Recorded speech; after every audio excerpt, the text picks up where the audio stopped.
Hi guys, today we'll be talking about Bitcoin and why governments won't destroy it. I will give to you 5 reasons why governments will not destroy Bitcoin. See you after the break.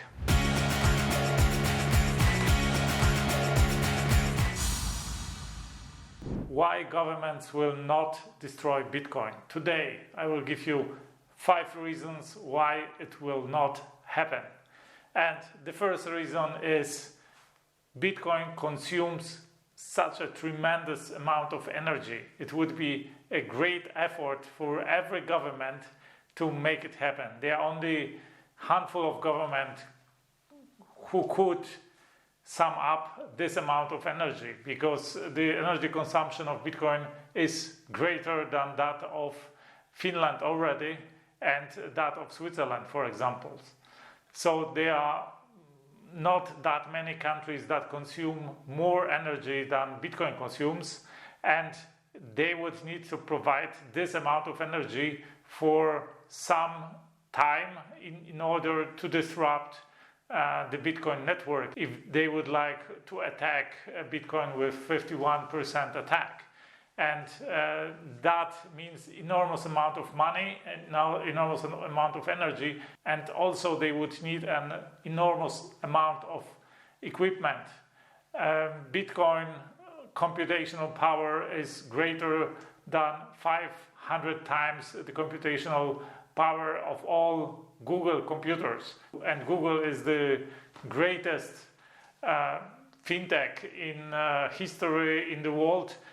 So a government would need to provide 500 times the computational power of Google in order to be able to disrupt Bitcoin in any way. And this is a thing of impossibility, because you need to produce that amount of hardware first. And as soon as this amount of hardware is produced, it is bought up by miners who see a commercial interest in that. So governments would need to compete with these miners in buying this computational power and provide and buy up every bit of computational power in the world. So they would need also to cooperate on a global scale and cooperate together in order to destroy Bitcoin, disrupt Bitcoin, make Bitcoin defunctional, unfunctional, and this seems completely out of the range today because there is a big competition between governments. Let's see, USA, China, Russia, maybe some other governments who will just not cooperate in order to do that. They would take the advantage in using Bitcoin in taking part in that competition.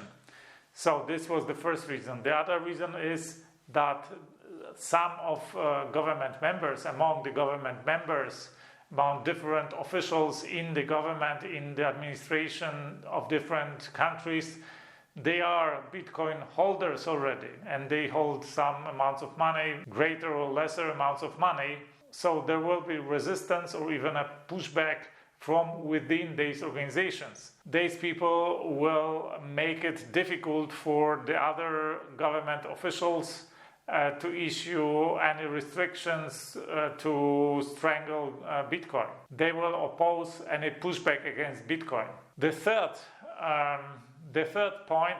third reason is that there are some publicly listed companies and also private companies invested in Bitcoin. Companies that invest in their treasuries in Bitcoin, also funds, right now commercial funds, life insurances and so on, that invested their money into Bitcoin. And the more time passes, the more institutions will get involved in Bitcoin with their money.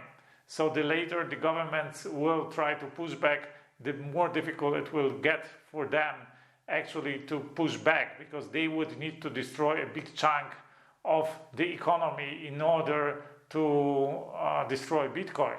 And this is not necessarily something that they would want to destroy their own economies. The fourth reason is somehow connected to the third reason, because there are many influential, mighty people, not necessarily in the politics, but in the world that hold Bitcoin right now, and the government certainly don't want to step on their toes, right? And some of them, they are like big industrialists who invested in Bitcoin, and so the government, first of all, they don't want to destroy, of course, the industries, and on the other hand, they don't want to step on the toes of these individuals. And some of these individuals, they finance their campaigns, their political campaigns, so the politicians are obligated towards them and certainly won't do anything that would endanger the financials of these individuals. The fifth and the last reason is, and I think many people don't think about that, is that the Bitcoiners themselves, who before like 5 years ago, 10 years ago, they were unknown people, they were no names, they will become affluent, they will become extremely wealthy, so they will start to impact politics as well, because they will become influential individuals, and they will not so easily let the others take their wealth away. So Bitcoin will create many billionaires who will fight for their rights, to privacy, for their wealth, and will not allow so easily the politicians to destroy their wealth, to destroy their lives. So there will be also a lot of lobbyism from the side of these wealthy individuals, crypto billionaires who got wealthy thanks to crypto, thanks to Bitcoin, and they will influence the politics, and they will unlikely let the others, the political class, take the wealth away. So, and I think the last reason is the most powerful reason that most people don't think about, and I can see these people becoming really powerful and taking their influence on the fate of the world, on politics, and on the political class. So I invite you to discuss these topics in the comments below this video. What are your ideas about that? What may be other reasons for the governments not to destroy Bitcoin? Maybe some arguments against my explanations.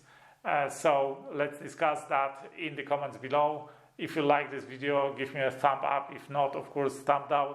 Subscribe if you haven't.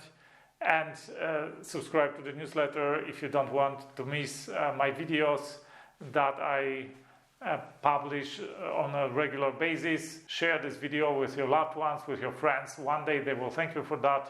I talk here a lot about cryptocurrencies, about money, about business, about doing great, impossible things in your life and business. I talk here about how the best entrepreneurs in the world think and act, how our self-made billionaires think and act. I know close to 40 billionaires, and I built a global organization for billionaires. So if you like this video, you will certainly like my other videos. I invite you to watch them.